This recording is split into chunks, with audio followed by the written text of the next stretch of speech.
کسی نے سوال کیا، اگر ہم اللہ کے سامنے کسی انسان کے لیے روئے تو وہ ناراض تو نہیں ہوتا نا؟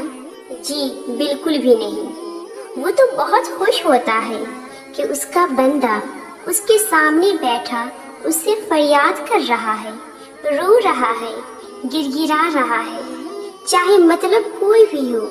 اگر کوئی مطلب نہ ہوتا جہاں میں تو کون جاتا خدا کی پناہ میں؟ کئی حسرتیں اپنے دل میں چھپائے ہر کوئی گرا ہے اپنی چاہ میں۔ پتہ ہے ہم سب فقیر ہیں، بس سب کے مانگنے کا انداز الگ ہے۔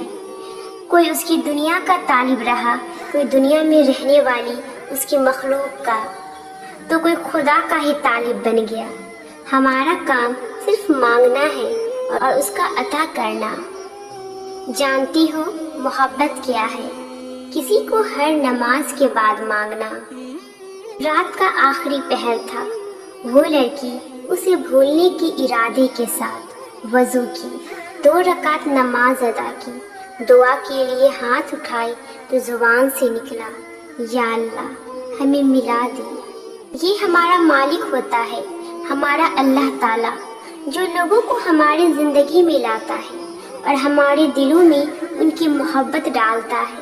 وہی ہنساتا ہے، وہی رلاتا ہے، وہی مردہ ہوئے دلوں کو محبت سے زندہ کرتا ہے، اور وہی ان لوگوں کو پھر ہماری زندگی سے لے بھی جاتا ہے۔ دل اللہ کے ہاتھ میں ہوتے ہیں، وہی ان کو الٹاتا پلٹاتا رہتا ہے۔ جب اللہ ہمیں اس چیز سے آزماتا ہے جسے ہونے کا ہم سوچ بھی نہیں سکتے، تب وہ اپنی مدد بھی ان ذریعوں سے بھیجتا ہے جو ہمارے علم میں بھی نہیں ہوتا۔ جب ہم توکل کرتے ہیں تو اللہ ایسے پوشیدہ طریقوں سے ہمارے کام کرتا ہے جنہیں نہ ہم دیکھ پاتے ہیں اور نہ ہی سمجھ پاتے ہیں۔ حاصل لا حاصل کچھ بھی نہیں، بس بات اس کے حکم کی ساری ہے۔ اس نے انتظار کی گھڑی تمہاری بہتری کے لیے بڑھائی ہے۔ اللہ تمہارا دل نہیں بدل رہا کیونکہ وہ تمہاری رضا میں راضی ہے۔ کوئی تو وجہ ہے جو تمہاری زبان پہ وہ ایک ہی دعا اب تک جاری ہے۔ اللہ نواز دے گا ہر اس چیز سے جس کے لیے تمہارا دل ترستا ہے، جس کے لیے تم رات بھر سو نہیں پاتے، جس کے لیے تمہارے دل میں بے سکونی ہے، جس کے لیے تم سجدوں میں بچوں کی طرح روتی ہو۔ تم اس پر اتنا یقین رکھو گی تو وہ کیسے مایوس ہونے دے گا تمہیں؟ وہ لڑکی کہہ رہی تھی، میں اسے کھونے سے ہمیشہ ڈرتی تھی، ہر بات پہ اسے کہتی وعدہ کرو تم مجھے چھوڑ کر نہیں جاؤ گی۔ مجھے لگتا تھا میرا سارا سکون اسی کے پاس ہے، صرف اسی کی ذات میں میری تکمیل ہے، اس کے سوا مجھے کسی دوسرے کی ضرورت نہیں۔ اور پھر وہ میرے کہنے پہ وعدے بھی کرتا تھا، مگر میں بھول گئی تھی انسانی ذات کی تکمیل صرف خدا تعالیٰ کی محبت سے ہے۔ اسی کی محبت میں سکون ہے، اطمینان ہے اور تکمیل بھی۔ اور جب بندہ خدا کے ذات سے بے نیاز ہو کر اس کے بندوں میں سکون ڈھونڈنے لگ جاتا ہے تو پھر وہ ناراض ہو جاتا ہے اور اس سے وہ سب چھین لیتا ہے جو انسان کو اس کی یاد سے غافل کر دیتا ہے۔ پھر وہ کہنے لگی کہ اسے ہونے کے بعد جب میں طویل سجدوں میں جانے لگی تو پھر کل کائنات کا سکون وہی میسر پایا، اور پھر میں نے خدا سے اس کی سلامتی، کامیابی اور خوشیوں کی دعائیں مانگی، اور اس قدر یقین کا احساس محسوس کیا جیسے کوئی میرے سامنے بیٹھا میری دعاؤں پہ کن کہہ رہا ہو۔ جہاں اتنی تکلیفیں برداشت کی ہے، یہ سن کر بھی برداشت کر لینا، جو آپ کو چھوڑ کر گیا وہ آپ کا کبھی تھا ہی نہیں۔ اچھا چلو بتاؤ، اپنے چھوڑا کرتے ہیں؟ ماں اپنے بچوں کو کبھی چھوڑا کرتی ہے؟ نہیں نا، تو وہ 70 ماؤں سے زیادہ پیار کرنے والا کیسے آپ کو اکیلا چھوڑ دے گا؟ وہ نہیں چھوڑے گا، وہ کبھی نہیں چھوڑے گا، وہ رب ہے۔ یقین رکھو اور صبر کرو۔